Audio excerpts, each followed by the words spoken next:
Hello, तर चला आज बनवूया पॅटी सँडविच. तर आज मी बनवणार आहे पॅटी सँडविच. त्यासाठी मी इथे घेतले आहेत बॉईल केलेले 4 बटाटे.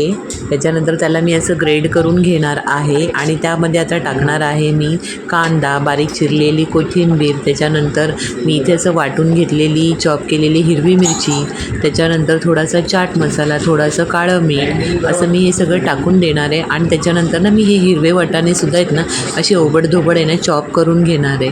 तर बघा किती छान असं, आणि ह्यांना आहे ना सगळ्यांना आता मी एकजीव करून घेणार आहे. तर तुम्ही ना असं बनवून बघा, खूप मस्त आणि टेस्टी लागतं. झटपट असं सँडविच आहे. आणि जर समजा आपल्याकडे काही भाज्या अवेलेबल नसेल ना तर तुम्ही एवढ्या ह्याच्यामध्ये पण बनवू शकता. तर किवीला खूप आवडलं, म्हणजे इशीला. तर इथे बघा मी ना थोडंसं पॅनवरती तेल टाकलेलं आणि याला ना असे गोल गोल असे चपटे हे करून घेतली. आणि त्याच्यानंतर ना आता हे बघा मी अशी छान तेलात फ्राय करून घेणार आहे. तर आपल्याला ना थोडंसं खरपूस रंग होईपर्यंत फ्राय करायचं, कारण आपण यामध्ये ना कच्चाच कांदा टाकलेला ना त्याच्यामुळे.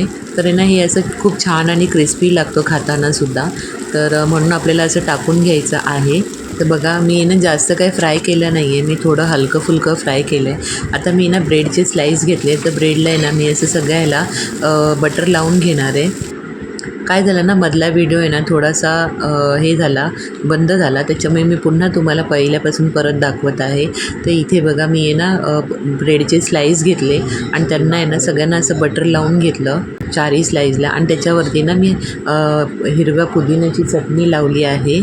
तर इथे तुम्ही बघू शकता खूप छान अशी, आणि 4ही स्लाईसला मी पुदिन्याची चटणी लावली. त्याच्यावरती ना मी आता बनवलेलं बटाट्याचं पॅटीस ठेवलं आहे आणि एक चीजचं असं स्लाईस ठेवलेलं आहे अर्धा अर्धा करून. आणि त्याला मी ना म्हणजे आता ग्रिल करायला ठेवलं आहे सँडविच मेकरमध्ये. आता हे मी ना दुसरी स्लाईस तुम्हाला घेऊन दाखवत आहे.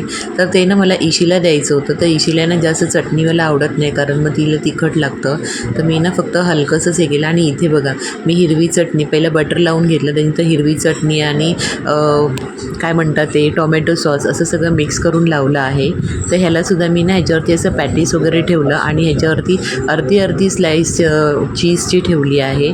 आणि बघा वरून पण एक बटर वगैरे लावून घेतलं आहे. आणि दुसरे तेच मी बनवायला ठेवले. आणि जे अगोदर बनवले होते ना ते मी इथे कट करून देत आहे इशीला. तर फ्रेंड्स तुम्ही ना असे झटपटवाले सँडविच ना नक्की बनवून बघा, खायलासुद्धा खूप भारी आणि टेस्टी लागतात. बघा किती सुंदर दिसत आहे ते. फ्रेंड्स एक व्हिडिओला लाईक करायला बिलकुल पण विसरू नका आणि सबस्क्राईब करायला. तर इथे ना मी बघा कसं केलं आहे, वरती थोडंसं असं टोमॅटो सॉस टाकलं आहे आणि असं साईडला मध्ये सुद्धा असं सॉस टाकून घेतलं. झालं आपलं झटपट असं सँडविच. तर तुम्ही पण बनवा. चला मग भेटूया. Bye bye.